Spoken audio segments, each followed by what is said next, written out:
Week 16 is filled with a bunch of major games with massive playoff implications. It's going to have heart-pounding results.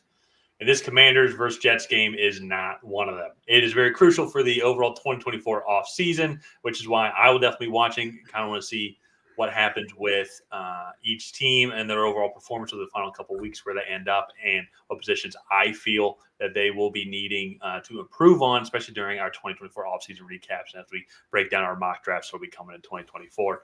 But for right now, when it comes to the overall implications to the 2023 season, this game does not matter at all. So honestly, the biggest thing that's going to matter that I'm going to take out of this game is who's going to be playing quarterback for the Commanders. I read a report, even Ron Rivera said that Sam Howell is still going to be the starter. They just took him out. I want to put Jacoby Brissett in the fourth quarter. However, Jacoby Brissett went down the field and scored pretty easily. I believe it was his first drive in the game. So Ryan, I kind of want to throw it over to you here, and that's honestly where my main interest in this game. Talking about some of the strengths and weaknesses of each team, obviously, but what we feel both teams might do in the offseason. Commanders, what's your overall thoughts on the team, and what are some of the things that you think that they really need to improve on after this season? Well, starting off on the defensive side of the ball, I think the secondary is just not where it needs to be. They invested a first-round pick in Emmanuel Forbes, and we were highly critical of that pick when it happened, and I love saying this, but we were right. And they should have drafted Christian Gonzalez. I mean, he was a better talent and definitely needed to just evaluate talent better, I think, because Emmanuel Forbes had good statistics, I think, but when you look at his frame and just his overall like athletic ability, he has nice straight line speed, wasn't the best, didn't have the most fluid hips in that category, and I think that has been a big letdown for the secondary. They were relying on that guy being able to come in and make an impact. And then also they need to replenish their edge rushers. Trading Montez Sweat and Chase Young, I think, really hurt their ability to really get after the passer and put a lot of the pressure on the interior defensive linemen and Jonathan Allen and what's his name? I can only remember Payne. one. Yeah, Deron Payne. Yeah. So that for me, I think is going to be one of the big things. And then solidifying this offensive line this offseason is going to be big. I do think Sam Howell is going to be the guy that they roll with, just because I don't think they're going to really have a good opportunity to snag one of the top two prospects in this class. And outside of that, I think there's big enough red flags that you're like, okay, well, I'll go with the current passing yards leader in the NFL and see if I can just have him make less mistakes and continue to work under him. So, or work with him. I'd add a stipulation to that if Eric Bieniemy leaves, I think they move on from Sam Howell. Just because that would be his second year in that system, and if they bring in a new guy, that would be his first year in that system. And I think a lot of the reason why Sam Howell has had the success that he's had has been largely due to his play in that specific system. Well, this is the first season that Bieniemy's been there. Yeah, I know, but I see what you're saying now. Okay, like the reason why he's the stat leader or the yards leader is because of more of the system, not because of his actual talent. But if somebody comes in, like let's say Ben Johnson comes in, I think he's like, all right, Sam, like you had a great year under Eric Bieniemy, but I want this guy, like type of mentality. Yeah. I can absolutely understand that. If they were to move on from Sam Howell, I feel like it wouldn't be for Sam Howell reasons. I think it would be because like I don't want to invest. It's my job. I'm going to want to get the quarterback that I want in there, not a fifth-round pick from a regime that wasn't there. I get that. Yeah. Even then, now though, at this point, they still have the 12th ranked overall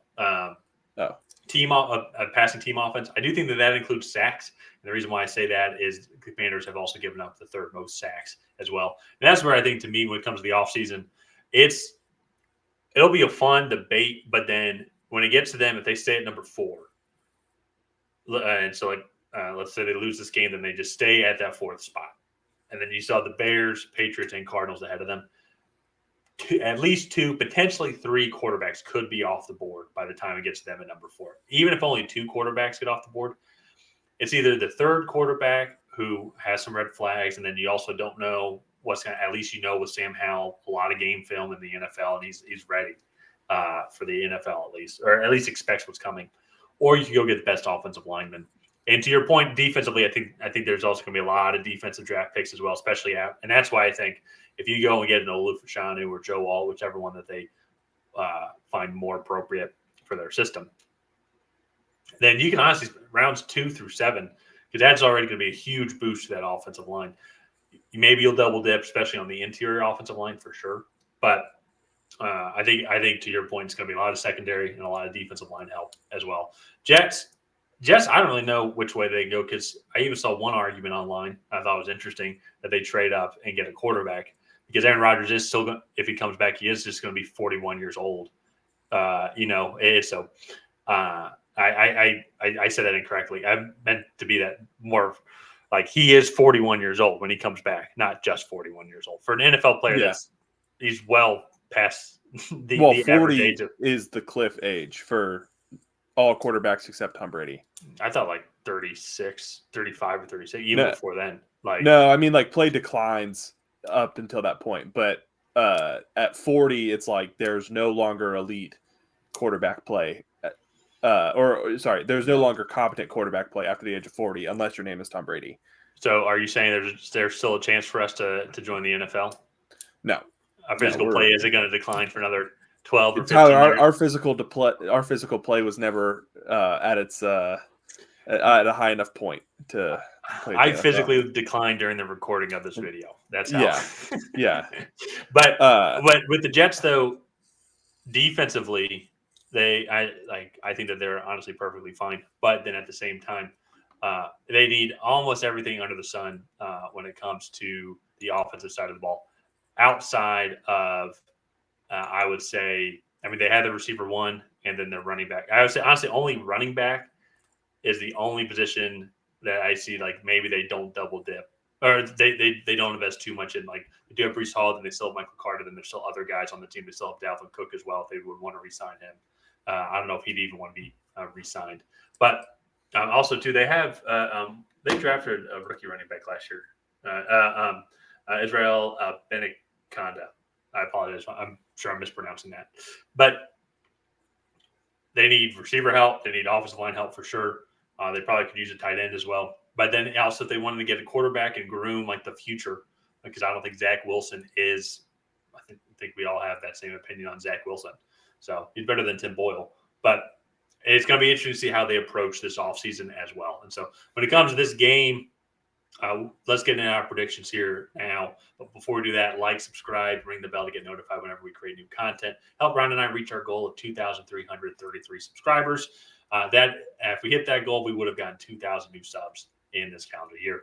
So Ryan, let's kind of get into our predictions here. We talked a lot. The main portion of this video was off-season kind of predictions and thoughts on what we think the team should do. When it comes to this game right now, who do you think matches up best? They both match up horribly. Like, if Zach Wilson was playing, and I can't believe I'm going to say this, I would actually be a lot more confident in the quarterback play from the Jets, just because you know what you're going to get. Like, he's a little bit of a gunslinger. He can get the ball anywhere on the field. Just how accurately is he going to throw it? You don't know. And like he has decent rapport with these receivers. And Zach Wilson has actually put on a good product in some games this year. Other games, not so much. But like Trevor Siemian, I keep wanting to say Tyler Van Dyke, but I know that's not it. Who's the guy that's no longer there? Tim Boyle. Tim Boyle. Yeah, like those guys, I just don't even think are real NFL quarterbacks. And that is going to be so hard to play with. And I really, this is just a pick 'em. And I know you're just going to pick who I don't pick. But the Jets have one of the worst run defenses in the league.